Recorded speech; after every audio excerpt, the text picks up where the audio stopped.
बिहार के शिक्षकों को देना होगा संपत्ति का ब्यौरा। 31 दिसंबर 2025 तक है संपत्ति अर्जित करने की तिथि। दोस्तों नमस्कार, मैं हूं आपका दोस्त स्केच चौधरी।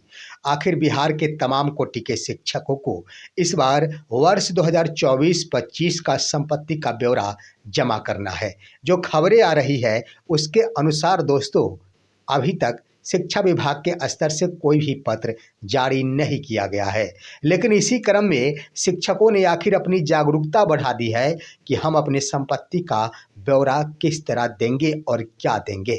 लेकिन दोस्तों आइए इससे पहले संपत्ति के ब्यौरा के क्रम में कब देना है, क्या देना है, उससे पहले मैं आपको बता देना चाहता हूं कि 31 दिसंबर 2025 तक शिक्षकों को संपत्ति अर्जित करने के लिए तारीख है। आइए इस पर विस्तार पूर्वक चर्चा करते हैं कि कब शिक्षकों को अपना ब्यौरा जमा करना होगा।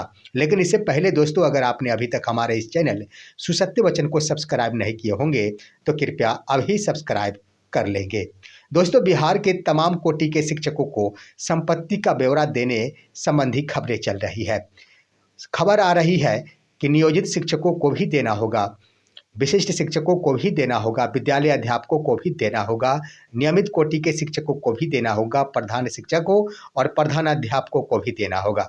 तमाम कोटि के शिक्षकों के क्रम में यहाँ पर देखेंगे तो राजकर्मी होने के नाते नियोजित को छोड़कर सभी के लिए तो ये लागू होता है, परंतु नियोजित शिक्षक राजकर्मी है नहीं तो क्या उन्हें भी संपत्ति का ब्यौरा देना होगा। इस पर अभी शिक्षा विभाग के स्तर से स्पष्ट पत्र जारी नहीं किया गया है, क्योंकि इससे पहले देख लिया जाए, इससे पहले 20-20 वर्षों की सेवा करने के बाद भी नियोजित शिक्षकों ने आज तक अपने संपत्ति का ब्यौरा नहीं दिया है। लेकिन आखिर कब देना होगा, किसे देना होगा, तो सबसे पहले आइए मसले पर बातें करते हैं कि नियोजित शिक्षकों को देना होगा कि नहीं। इससे संबंधित पत्र आने के बाद ही खुलासा हो सकता, लेकिन नियोजित शिक्षकों को छोड़कर बाद बाकी अन्य कोटि के सभी शिक्षकों को संपत्ति का ब्यौरा देना होगा। लेकिन कब देना होगा इस पर आइए बातें करते हैं। कब देने से पहले दोस्तों 31 दिसंबर 2025 तक के संपत्ति के आधार पर यह संपत्ति का ब्यौरा देना है। यानी इसका अर्थ हुआ कि आप सभी को, जितने भी शिक्षक हैं जो हमारे वीडियो को देख रहे होंगे, उन्हें संपत्ति अर्जित करने की तारीख 31 दिसंबर है। आप जितने कमा सकते हैं 31 दिसंबर तक कमा ले और आपके पास 31 दिसंबर 2025 तक जो भी संपत्ति होगी उसी का ब्यौरा देना होगा। अब आइए दोस्तों कब देना होगा, तो इससे संबंधित अभी तक पत्र जारी नहीं किया गया, लेकिन आइए एक पत्र वायरल हो रहा है और वह एक कार्रवाई संबंधी पत्र है। उस पत्र को आप जानेंगे तो आपको स्पष्ट हो जाएगा कि आखिर संपत्ति का ब्यौरा कब तक देना है। वो पत्र भी आपके स्क्रीन पर दोस्तों, यह पत्र जारी किया गया है सहरसा जिले के अंतर्गत 70 कटैया प्रखंड शिक्षा पदाधिकारी के द्वारा। दरअसल यह पत्र एक स्पष्टीकरण पत्र है जो एक प्रधानाध्यापिका सुजाता कुमारी को लिखा गया। और इस स्पष्टीकरण पत्र में क्या खुलासा है, इसमें लिख दिया गया है कि राज्य मुख्यालय के स्तर से वेतन भुगतान संबंधी एसओपी पहले से ही निर्गत है। जिला शिक्षा पदाधिकारी सहरसा के द्वारा पत्रांक 3424 के तहत भी वेतन भुगतान संबंधी निर्देश दिया गया है। लेकिन इसी बीच में आपके द्वारा बीआरसी के व्हाट्सएप ग्रुप पर यह संदेश दी जा रही है कि तमाम कोटि के शिक्षकों को संपत्ति का ब्यौरा जमा करना है। इसके क्रम में आपके स्तर से कभी 15 जनवरी 2026 वो तिथि बताई जाती है तो कभी अंतिम तिथि 31 दिसंबर 2025 बताई जाती है, जिसके कारण आखिर शिक्षक दिग्भ्रमित हो रहे हैं। इस आलोक में आपको यह स्पष्टीकरण देना होगा कि आखिर आपको किसने अधिकृत किया है संपत्ति का ब्यौरा जमा देने संबंधी आदेश देने को। इससे संबंधित स्पष्टीकरण आप 24 घंटे के अंदर दे, अन्यथा आपका यह कार्य को अनुशासनहीनता मानते हुए उच्चाधिकारी को उचित कार्रवाई हेतु प्रतिवेदित कर दिया जाएगा। दोस्तों इस पत्र से आखिर क्या हुआ, दरअसल इस पत्र का मायने हुआ कि उक्त शिक्षिका सुजाता कुमारी जो मध्य विद्यालय 70 कटैया की ही प्रधानाध्यापिका है वो निश्चित रूप से इस पत्र के अनुसार बीआरसी ग्रुप पर जुड़ी हुई है और बीआरसी ग्रुप पर ही उन्होंने संपत्ति का ब्यौरा जमा करने संबंधी कोई पोस्ट की होगी, जिसके कारण आखिर यह स्पष्टीकरण कर दिया गया।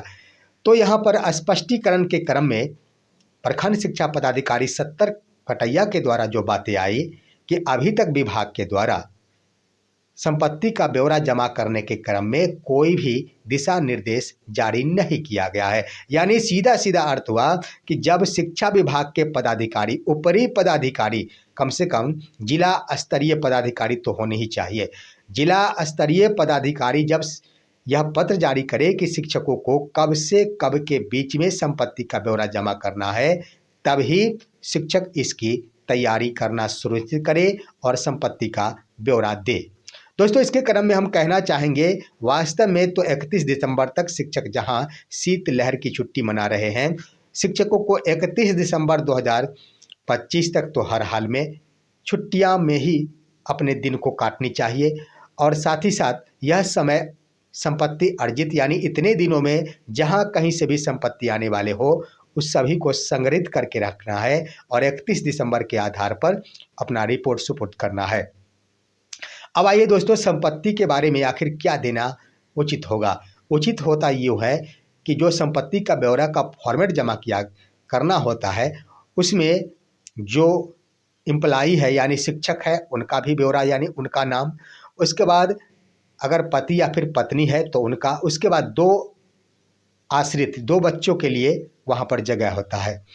तो कहने का अर्थ है कि अगर शिक्षक है तो इसके लिए डिमांड की जाती है कि आपको बताना होगा आपके नाम के कितनी कुल संपत्तियां है, सिंचित भूमि के रूप में कितने हैं, मकान कितने के हैं, फ्लैट हैं, उसके बाद आपके नाम से बैंक बैलेंस कितना है, 31 दिसंबर तक की तारीख में आपका बैंक बैलेंस, बैंक अकाउंट पर कुल कितना पैसा है, कैश आपके हाथों में कितना पैसा है, कुल आपके नाम से संपत्ति, चाहे घर हो, चाहे मकान हो, चाहे ज़मीन हो, चाहे फ्लैट हो, चाहे कुछ भी हो, ये कितना है। उसके बाद ये तमाम प्रकार के संपत्ति आपको देने पड़ेंगे। आपके पास LIC का वो रकम कितना है, ये तमाम रिपोर्ट देने पड़ते हैं और ये तमाम प्रकार की ब्यौरे सिर्फ शिक्षकों को नहीं सभी कॉलम के लिए उपलब्ध होते हैं।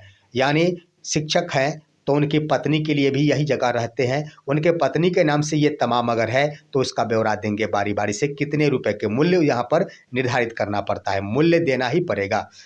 उसके बाद बच्चे के नाम पर कुछ फिक्स्ड डिपॉजिट है तो उसे लिखा जाता है। यानी इस तरह से कुल सभी कॉलम बाई कॉलम भरकर सभी के नाम से अगर है तो उसे दे दिया जाता है। यही होता है संपत्ति का ब्यौरा।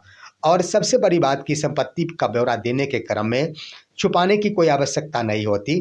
वैसे भी शिक्षक आखिर अनर्गल कार्य करते क्या है, उन्हें जो सैलरी से इनकम होंगे प्लस अगर रूम किराया के रूप में आ रहा है या फिर खेती के रूप में आ रहा है तो भी आप लिख सकते हैं और लिखना भी पड़ेगा, पढ़ना भी चाहिए। तो इस तरह से संपत्ति अर्जित किए जाते हैं और उसका रिपोर्ट देना, सरकार के पास सुपुर्द करना, ये जिम्मेदारी बन जाती है। अब आइए दोस्तों, यहाँ पर एक और है कि नए जो पहली बार जमा करेंगे उनके लिए तो और भी ज़रूरत है कि जितनी भी संपत्तियाँ हैं वो पूरी तरह दिखा देना चाहिए। यहाँ पर बड़ी बात कि अगर एक बार संपत्ति का ब्यौरा दे दिया जाता है उसके बाद अगले वर्ष भी आपको देना है तो ज़रा सोचिए कि आपका सालाना इनकम कितना है। सालाना इनकम अगर 6 लाख रुपए है तो इसी सालाना इनकम में से आपको खर्च भी दिखाने हैं, यानी भोजन भी करना है, बच्चे को पढ़ाई लिखाई भी करानी है, अपने पर भी खर्च करना है। तो उदाहरण के तौर पर अगर इसमें से 4 लाख रुपए खर्च हो जाते हैं तो संपत्ति अर्जित करने के लिए शिक्षक के पास, आपके पास रह जाते हैं मात्र 2 लाख रुपए। तो आप अगले वर्ष 2 लाख की संपत्ति ही बढ़ा सकते हैं, इससे ज़्यादा की गुंजाइश नहीं। तो इन तमाम बिंदुओं पर विचार करते हुए जो वर्तमान में शिक्षकों के पास संपत्ति है, इसलिए जितनी भी संपत्ति है उन सभी का ब्यौरा दे देना चाहिए। अगर लोग भूल गए, किसी कारणवश छूट गया तो फिर अगले वर्ष दिक्कत होगी, क्योंकि उनके पास 2 ही लाख रुपए बचे हैं तो आखिर छूटे हुए संपत्ति का ब्यौरा आप कैसे दे सकते हैं। अगर आप देंगे तो वही स्पष्ट होगा कि आपने कमाया 2 लाख और 20 लाख का एक मकान कहाँ से खरीद लिया।